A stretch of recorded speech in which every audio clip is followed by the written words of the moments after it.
مريم بنت عمران وخير نسائها خديجة بنت خويلد۔ اپنے زمانے میں مریم علیہ السلام سب سے افضل عورت تھیں، اور اس امت میں خدیجہ رضی اللہ عنہا سب سے افضل عورت ہیں۔ بہت سی احادیث میں 4 عورتوں کی فضیلت آئی ہے۔ نبی صلی اللہ علیہ وسلم نے فرمایا، سارے جہان کی عورتوں میں سے 4 عورتیں افضل ہیں: مریم بنت عمران، فرعون کی بیوی آسیہ، خدیجہ بنت خویلد اور فاطمہ بنت محمد رضی اللہ عنہن۔ پس ثابت ہوا کہ مریم علیہ السلام کو اللہ تعالیٰ نے بہت فضیلت عطا فرمائی تھی۔ زکریا علیہ السلام نے ان کی فضیلت دیکھی تو ان کے دل میں بھی اولاد کی خواہش پیدا ہوئی۔ وہ اس وقت تک بے اولاد تھے، عمر 100 سال سے زائد تھی، بیوی 90 سال کی تھی۔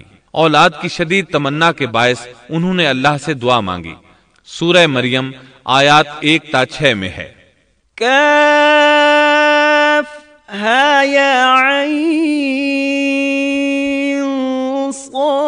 صاد ذکر رحمت ربک عبدہ زکریا اذ نادى ربه نداء خفيا قال رب إني وهن العظم مني واشتعل الرأس شيبا ولم أكن بدعائك رب شقيا وإني خفت الموالي من ورائي وكانت امرأتي عاقرا فهب لي من لدنك وليا يرثني ويرث من آل يعقوب واجعله رب رضيا۔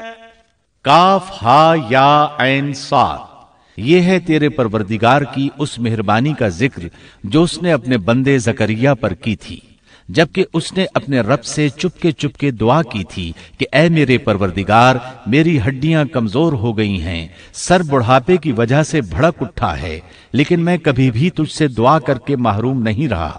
مجھے اپنے مرنے کے بعد اپنے قرابت والوں کا ڈر ہے، میری بیوی بھی بانجھ ہے، پس تو مجھے اپنے پاس سے وارث عطا فرما جو میرا بھی وارث ہو اور یعقوب کے خاندان کا بھی جانشین ہو، اور میرے رب تو اسے مقبول بندہ بنا لے۔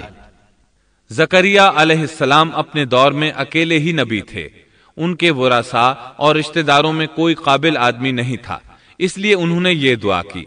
سورۃ الانبیاء آیت 90 میں اللہ تعالیٰ فرماتے ہیں، فاستجبنا له ووهبنا له يحيى وأصلحنا له زوجه، تو ہم نے اس کی دعا قبول فرما کر اسے یحییٰ عطا فرمایا اور ان کی بیوی کو ان کے لیے درست کر دیا۔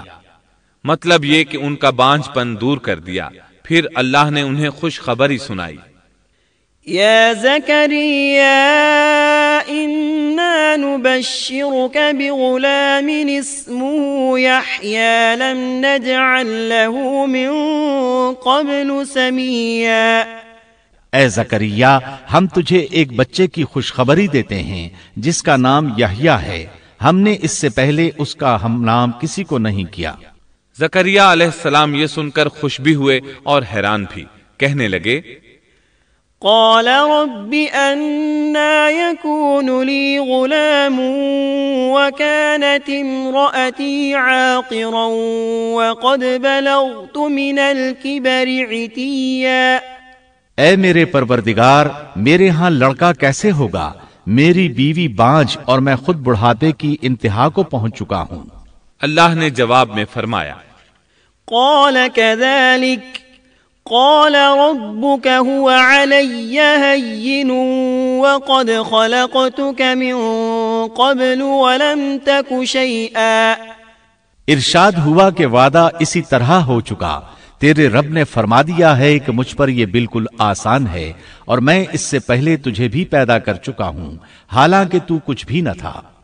اس پر زکریا علیہ السلام نے عرض کی، قال رب اجعل لي آیہ، کہنے لگے میرے پروردگار میرے لیے کوئی علامت مقرر فرما دے۔ یعنی زکریا علیہ السلام نے عرض کی، میرے رب کوئی نشانی مقرر فرما دیجئے کہ میرے ہاں بچہ پیدا ہونے والا ہے، جس سے میں سمجھ جاؤں کہ یہ بچہ بنی اسرائیل پر ظاہر ہوگا، تاکہ بنی اسرائیل کو بھی اس کی فضیلت اور اہمیت کا علم ہو جائے۔ تب اللہ تعالیٰ نے فرمایا، قال آيتك ألا تكلم الناس 3 ليال سويا۔ ارشاد ہوا کہ تیرے لیے علامت یہ ہے کہ تو بھلا چنگا ہونے کے باوجود 3 راتوں تک کسی شخص سے بول نہیں سکے گا۔ چنانچہ جب وہ وقت آیا اور وہ کسی سے بات کرنا چاہتے تو کر نہیں سکتے تھے، البتہ اپنے ذکر میں صبح شام مصروف رہتے، اور یہ نشانی تھی اس بات کی کہ ان کے ہاں بچہ پیدا ہونے والا ہے۔ اللہ تعالیٰ سورہ مریم آیت 11 میں فرماتے ہیں،